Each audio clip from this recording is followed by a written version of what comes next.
Bellator 284, Gracie versus Yamauchi. In the welterweight division, we got 13 fights. A lot of good fights in the main card. Austin Vanderford getting a short notice fight with Aaron Jeffries, Gokhan, Saricam, Soma, Ilima, Macfarlane taking on Bruna. We got some heavyweight action in the co-main. Undefeated finisher Steve Mowry taking on Valentin Moldavsky. And then future title challengers, maybe if they win this fight, Goiti, Yamauchi, and Neiman Gracie. Prelims, you can read those ones yourself. They're really not the most notable prelims, so we're going to get through these prelims pretty fast to get to the main card. But the first one, in the bantamweight division, McKee and Tony Ortega. In the bantamweight division, I'm going to say it right now, I'm guessing the betting odds for this fight are probably insane. You see an undefeated guy, you see a guy with a record of 5 wins and 4 losses. Minus 700 on the betting odds. It's only natural for you guys to just put all your money on this undefeated young guy who's only 24 years old. And I am going to go McKee to win this fight. He's 2-0, 2 wins inside the LFA, but again, 0-1, 0-1. Did get good TKO wins on both of them, but Tony Ortega has by far slightly better competition. I mean, not necessarily like so much better, but a little bit better than McKee in his last 2 fights, coming off a rear naked and leg kick knockout win in his most recent fights. If I were him, I'd try to strike a little bit here because I think if McKee goes out there, puts on the pressure on the feet, takes the fight down, he could easily ground and pound Tony Ortega, maybe even submit him in round number 1 or round number 2. So Tony needs to keep the fight on the feet. If not, yeah, Mitchell's going to dominate the fight. So it's a decent one here in the bantamweight division. I'm going to go McKee with that first round finish. Ground and pound TKO or a submission. Bailey Schoenfelder and Mark Curfer in the heavyweight division. I'm going to say it right now. There's no need to go on and on and on who I think is going to win this fight. It's simple. It's simple. Bailey Schoenfelder is going to win this fight. He's a lot smaller than Mark Curfer, but he is a high school state champion wrestler. He's definitely I don't know if I would say stronger guy, but he is a better striker here. Throws more volume. He throws a much faster punch. And then obviously, even if Mark Curfer is doing better on the feet, maybe he has the advantage in the striking. Again, Bailey is a very, very good wrestler. Can take him down and dominate him there. So I'm agreeing with Tapology, obviously. Schoenfelder with the TKO win. Round 1 or round 2, just like his other 2 wins in the LFA and in Bellator. Isaiah Hokit and Nick Perez in the featherweight division. Just as I suspected, they're giving Isaiah Hokit a fighter that does not have the ability to really knock you out. I mean, his only knockout win was 2016. About 6 years ago. This dude is not a knockout artist. He does have a few submission wins against losing record fighters. I'm saying it right now. It's a setup fight. Bellator wants to build the man's record up and up and up. Get him a few easy submissions, a few easy ground and pound TKOs. And that's exactly what this is going to be. Isaiah Hokit is going to take down Nick Perez, ground and pound him, and submit him in round number 1. Patrick Downey and Jeff Souder in the middleweight division, just like a lot of other fights on the card. Patrick Downey, legit grappler, legit submission ace on the ground, has grappled guys like Jake Shields. Yeah, he did grapple Gordon Ryan right there, but he also wrestled Gordon Ryan right there, and he did actually beat him. So he's a good wrestler. He's a very, very good grappler and wrestler. And again, it's a setup fight. Bellator is trying to get him an easy win, fighting a 2-2 guy. That's a bare knuckle boxer. I mean, come on, that's all you need to know is that he's a bare knuckle boxer. That means he wants to box. I've watched some film of his boxing. It's not that good, but his striking and his wrestling and his jiu-jitsu, Patrick's going to take him down and destroy him. Whatever he wants, submission, TKO, whatever he wants. Downey inside the distance in round number 1. Sullivan, Cauley, and Tyson Jeffries in the light heavyweight division. I'm very, very glad that Sullivan Cauley has decided to move and fight a little bit worse of a competition right here, and a veteran of the game that's 14-10 in his career. Recently in his Bellator career has been fighting 1-1 guys. 1-1 guys again right there, and then Perez, which was a little bit of a step up, but now he's fighting more of a veteran. He's been fighting guys that are also trying to build their name inside of Bellator, trying to maybe be an up-and-coming prospect in the Bellator light heavyweight division. This is not the case. This is a veteran versus a newcomer, and again, do not take this prediction very, very seriously. I'm going to say that right now.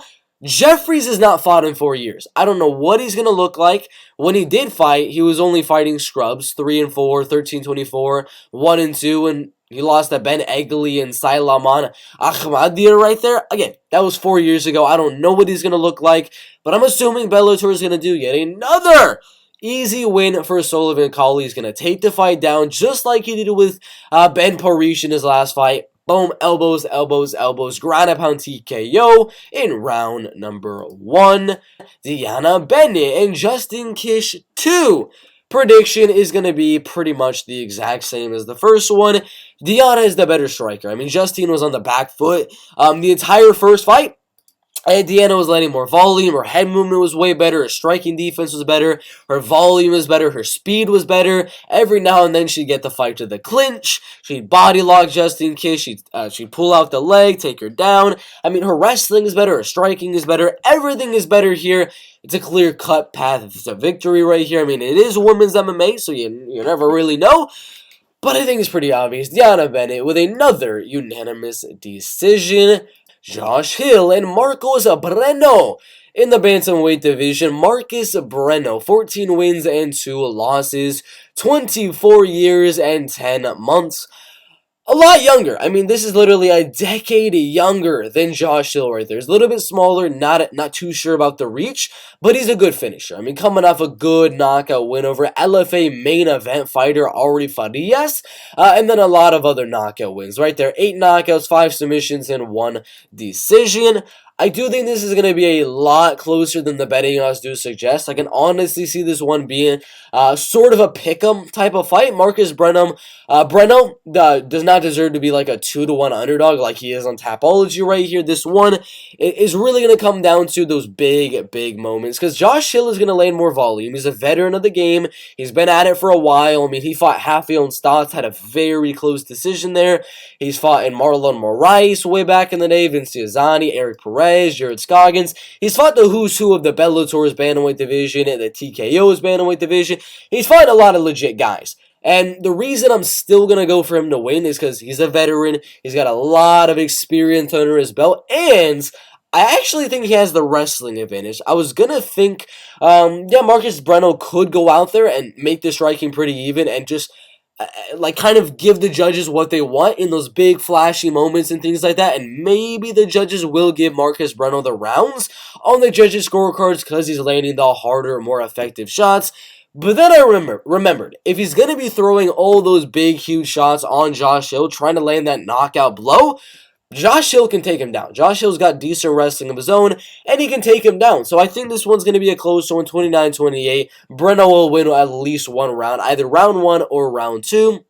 Hill will win at least one of the rounds in round 1 or round 2, and definitely win round 3. Good fight in the bantamweight division, but I got the veteran. I think in a few years' time, Marcos Breno will be able to win this fight, and as of right now, it's Josh Hill. Josh Hill by a decision right there.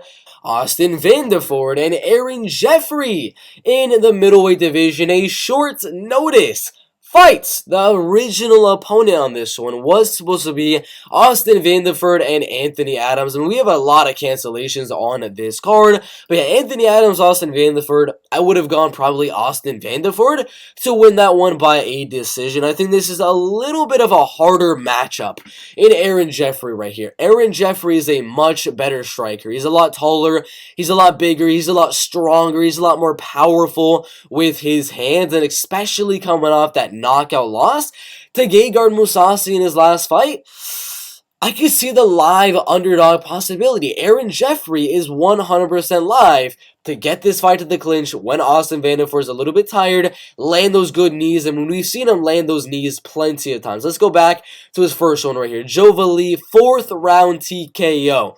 Andre Petrosky with the knees, 2nd round TKO. Fabio Aguiar, 2nd round TKO. So I'm actually going to go round 1 to go at Austin Vanderford. I think round 1, Austin will do a good job of landing those takedowns, and he'll win round 1, just based off of control time and things like that. But 2nd round, 3rd round, that's where it's going to start to get, a little bit sweaty and things like that. That's where Aaron Jeffries is going to shine in this fight. Once the fight gets sweaty, and once Austin is going to have those takedowns just be way, way harder than they were in round number 1. They're just going to slip right off. Aaron's going to shuck them off. He's going to sprawl them off and things like that. And on the feet, he's just going to land more volume, land those harder shots, and possibly knock him out. So I'm going to go either a 3rd round TKO in the clinch with those knees, or a 29-28 decision. My first underdog of the card, Aaron Jeffries, with a decision win, 29-28, or a TKO win, round 3. Good fight in the middleweight division. Soma and Gokhan Saricam in the heavyweight division. Gokhan Saricam is going to be the slight favorite, as he should be. He's taller, not as lengthy as Soma, but wrestling-wise, cancel out. We're not going to see too much wrestling. I mean, I'll be surprised. I will be surprised if there is any wrestling.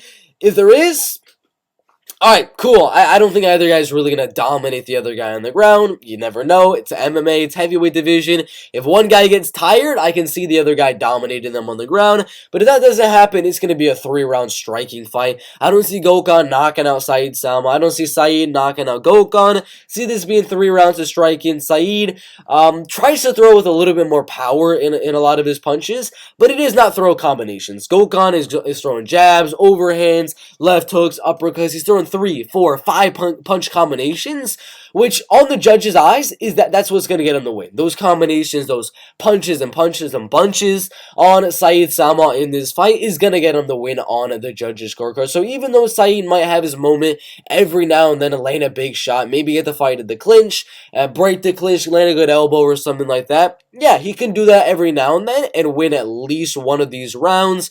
But the other two, Gokhan's going to be landing a heck of a lot more volume than Soma. I'm talking like 30-40% more volume than Soma. Should be a good one. I got Gokhan by a decision. Ilima Macfarlane and Bruna in the flyweight division. I'm going to say it right now. I do not want to predict this fight. Ilima has talked about retiring from MMA recently. That's not a good sign. I watched some other videos of people talking about her retiring recently or soon, and I'm like, dude, that's not a good look. If this is your retirement fight, if it isn't, I mean, I don't know. Sam Alvey just lost his retirement fight, so I don't know. Bruna is going to be the better striker, in my opinion. She hits a little bit harder, throws a little bit faster. She's younger. I don't know if she's taller. She might be a little bit shorter than Ilima, but I don't know about the reach advantage right there. So striking might go Bruna, but it does seem like Bellator would not want Ilima Macfarlane to lose 3 fights in a row. I really, really highly doubt they're going to let her lose 3 fights in a row. So I think they're probably hoping that Bruna's takedown defense is not going to be there. I've seen her get taken down in a lot of her fights. So I think Ilima will land some takedowns here. It's not going to be like a dominant showing. It's going to be like a nail. If you bet on this fight, you're going to be biting your nails and things like that. Like, I don't know, man. Come on, judges. Please give me Ilima. It's going to be one of those fights. Could go either way on the judges, but I think Ilima will control the fight on the ground, lay some ground and pound, attempt some submissions, but win a decision. Juliana Velasquez was unable to get a finish. Christina Williams unable to get a finish. I think this one is pretty confident to go to a decision. I'm slightly going Ilima Macfarlane. Valentin Moldavsky and Steve Mowry in the heavyweight division. Steve has better jiu-jitsu in my opinion. Valentin does have some good wrestling. He's going to be 30 years old. They're both pretty similar in their age right there, but you got to give the size advantage to Steve Mowry. like 6'8" tall compared to 6'1" tall. He's almost a half foot taller than Valentin Moldavsky right there. I think he is actually a half foot taller. And then he's going to be 4 inches longer as well. On the feet, I think I would say Valentin Moldavsky is going to have a slight advantage there.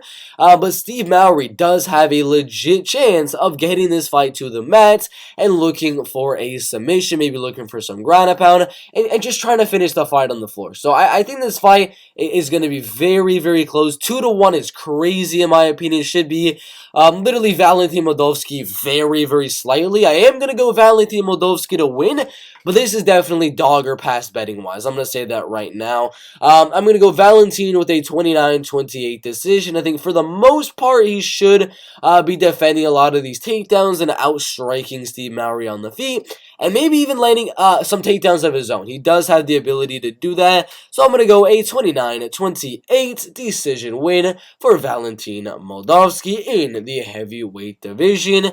Neiman Gracie and Goiti Yamauchi in the welterweight division. Correct my spelling or pronunciation in the comment section below. Goiti is going to be a little bit smaller than Neiman Gracie, but he's going to be a little bit younger than Neiman Gracie with about double the experience right there. I think jiu-jitsu wise will cancel out. Yes, I'll give Neiman Gracie a slight advantage on the ground.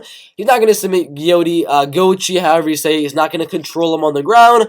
I think this is going to be 5 rounds of striking. Goiti throws more volume. He's the faster striker, and he has power. I mean, Neiman got a good knockout win over Mark Lemminger, a wrestler. Goiti Yamauchi got a good knockout win over which was it? Chris Gonzalez, who's a decent wrestler as well. They both got some decent power, but I think they're just going to strike for 5 straight rounds, and Goiti will win a 49-46 decision, landing more volume and landing with more speed as well. Goiti Yamauchi as my second underdog of the card. That is the full card prediction. I got underdog Goiti Yamauchi by decision. I got Valentin Moldavsky by decision. Ilima Macfarlane by decision. Gokhan Saricam by decision. Aaron Jeffries with the TKO win in round number 3, or a 29-28 decision, winning round 2 and winning round 3. I got Josh Hill by decision, DeAnna Bennett by decision, Sullivan Cauley, ground and pound TKO, Patrick Downey by whatever he wants, Isaiah Hokit by submission, Bailey Schoenfelder by TKO, and Mitchell McKee with the TKO or the submission, just inside the distance. Those are the picks. Make sure to like, make sure to subscribe, and put your predictions down in the comment section below. Thanks for watching. We'll see you in the next video.